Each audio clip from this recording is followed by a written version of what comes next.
Starlight stabs the utter darkness of night, causing new ideas to wink in our joined light, as sparkling thoughts from the eternal flame, as all the while the cosmos plays rhythm to our merged and singing souls, unimprisoned.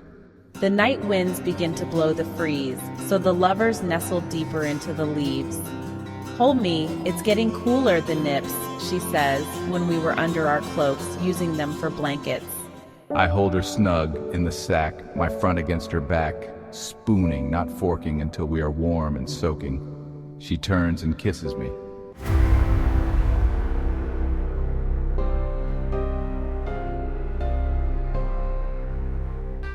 As long as love's kisses can live, she knows neither age nor wear on our life will show.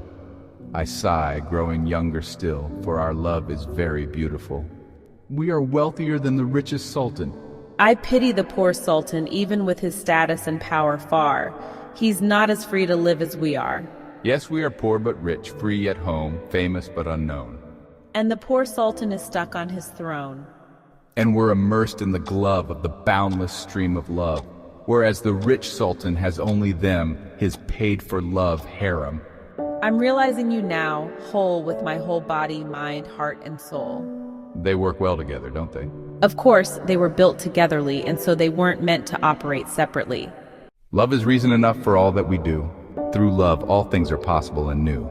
Let us talk of love. Let us say what it is and glory in it, love she requests of. The truth of all truths is love. What is the ultimate source of love? What is the ultimate source of love? Perhaps its source springs from heaven above.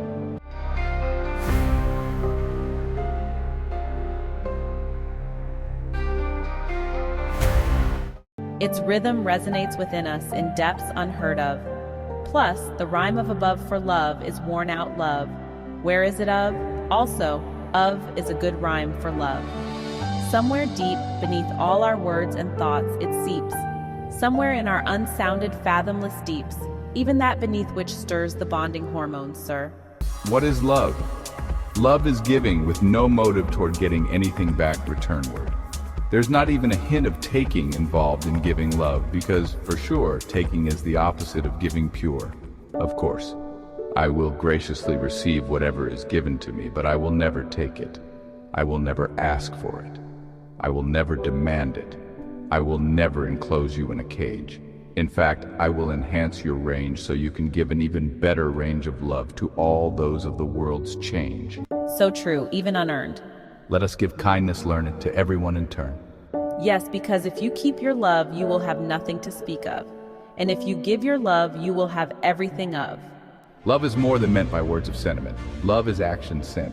Yes, one small and lovely action meant weighs much more on the scale in sense than an infinite number of sentiments.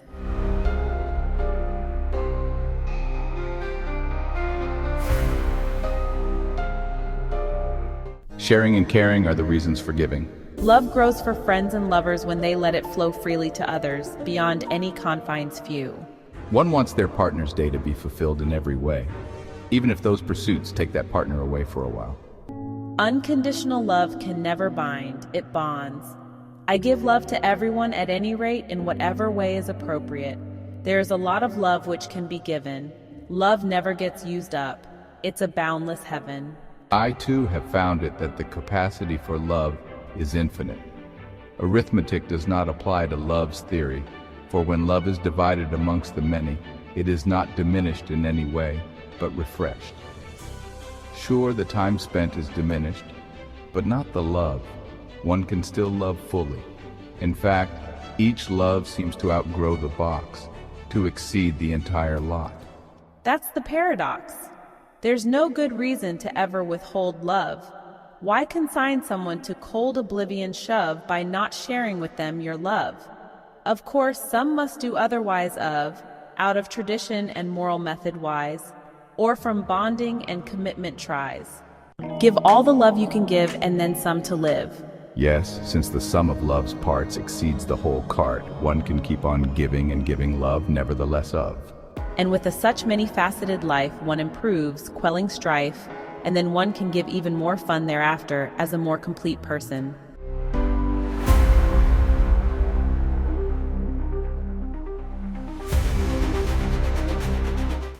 Yes, life is more like a vast mosaic done than a focused beam of the sun.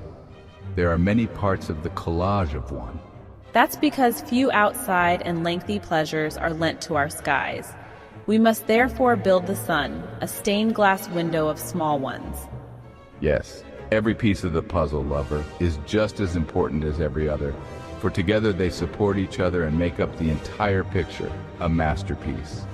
It takes a lot of pieces to fit around all of a person's sides. No one interest can match one on every side. Love, when divided, diminishes not. Each facet of the diamond contributes its view of the world and thus adds to the lustrous effect of the swirl. A complete life sparkles like a diamond. Friends and interests are, it truly seems, the shimmering glints and gleams of reality's sparkling beams. Each face of the diamond's blazes enriches the view of the other faces. All of the facets reflect off each other, combining and then building another into the overall brilliance of life's colors, Which makes you a more rounded person. which in turn adds to the luster of your individual pursuits after. It is a self-perpetuating bond and of infinite growth beyond.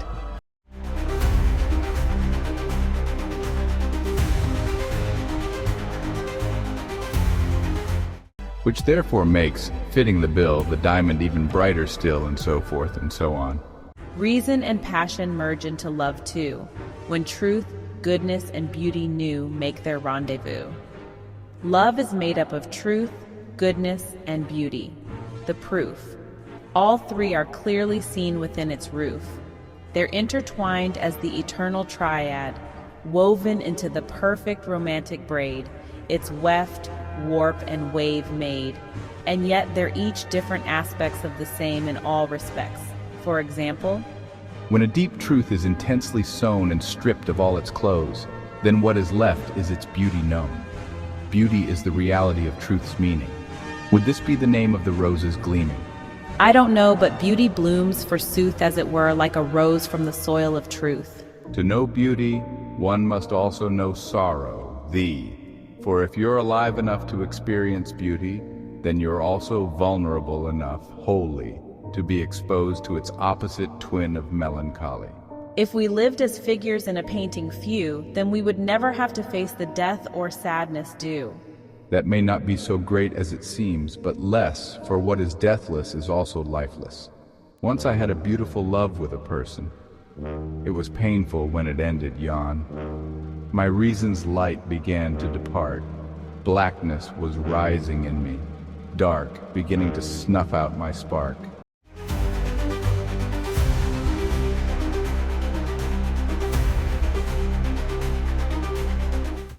What did you do? Well, I gave the feelings their due. I duly visited the shrine of sorrow. There I found, inseparable from truth no less, the beauty that had given rise to my sadness.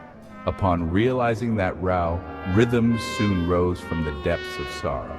I began to sing and celebrate the very song's throe whose sweetness had broken my morrow. So the haze couldn't derail the brightness that it veiled? No, it couldn't, even though a dark, foggy sea had sunk and swelled all through me. Your love, beauty, and joy so fine flowed like rays of sunshine? Yes, and burned the misty veil until warmth on me prevailed. You're a positive thinker, one. It showed where my love and caring had gone. Love equals love divided by infinity. Still awake, we look up into the night sky. I begin to formulate a poetic theory of life on high.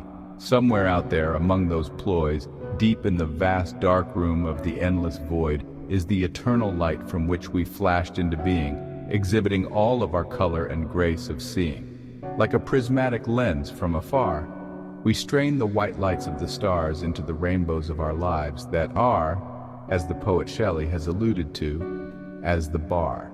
And here we shine as such, a long way from the stars, us born from stardust. It is a self-perpetuating bond and of infinite growth beyond. And all those stars burning out there, they are the fires of home, the where.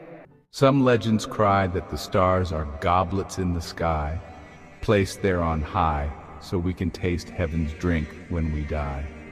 We have many myths and legends of the sky, but while we talk, hope, dream, and fly, The stars shine on, heedless of where we lie, long after we die.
What a forest of floral colors. They are lush and soft, in bowers, lavender, crimson, and ever-during green, of flowers.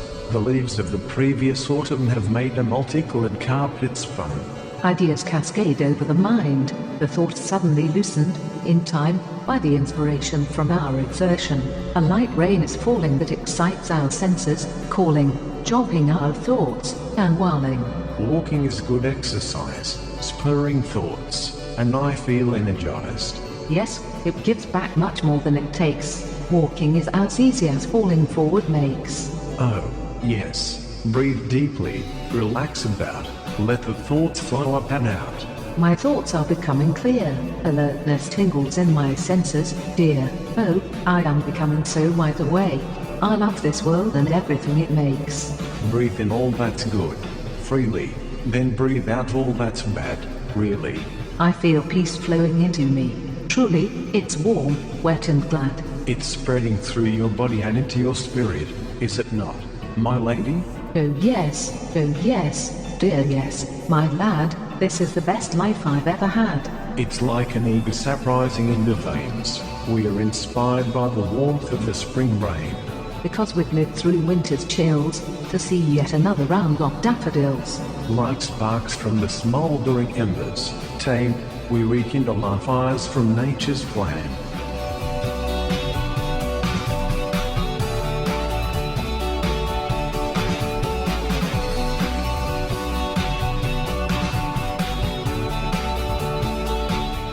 Could it be that a rose is a rose is a rose? No, for the tensor would be much too easy to pose. There's a movement in the bushes. A man is trapped in those rushes. He is snared in a web of promises that weigh him down, by wishes, for he always puts things off the road, as one who ever waits for tomorrow. Look at this page. Man, a quatrain in my hand. The web is collapsing, freeing the man. There is writing on the ground under his feet, of words very sound. They read now, in big letters round. The revelation hit him like an hourglass, one made of the heaviest welded brass. As a relief of realization washes over him fast, he is muttering to himself. There is only today. It's the only shelf. Why fret about other days that tweet, if today can be so very sweet? Hear, hear. Stretching my present woe to distant calendar columns so, by all my tenuously made vows is what created the complicated web of promises in the first place bred, a trap that has taken away all my naps. Now is the time. I'm sure. I must seize the moment's sure or lose its momentum forevermore. The man is running off, seemingly weightless, flying aloft.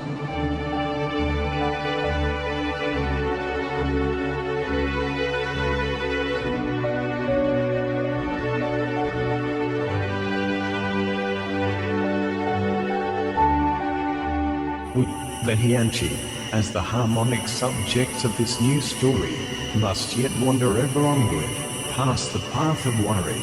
Love is in the air, filling the voided space with glory. Never wait, if ever equals the brow. The only real time under our feet is now. These lovely moments right, giving me the time of my life. I say for each one, it's straight, and then comes another, just as sweet.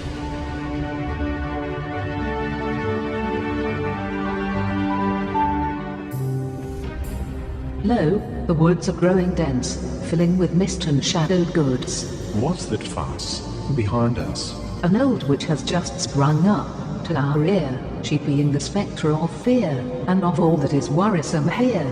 What is your deepest fear? Do I ask of the air? Hell, death, which shall it be? How about heaven, is that it? All three. I banish you, for death is merely the natural end of all living things of nature's blend. What has no death has no life principle. My turn to live would never have come about, to ripple, if it were not for the deaths before, of people.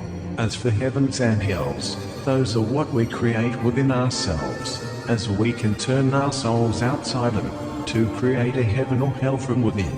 Hell surely arrives when we make our own difficulties, in life's wake, when we our common sense forsake. However, I do have one fear that's grown, although just one alone. What is that fear?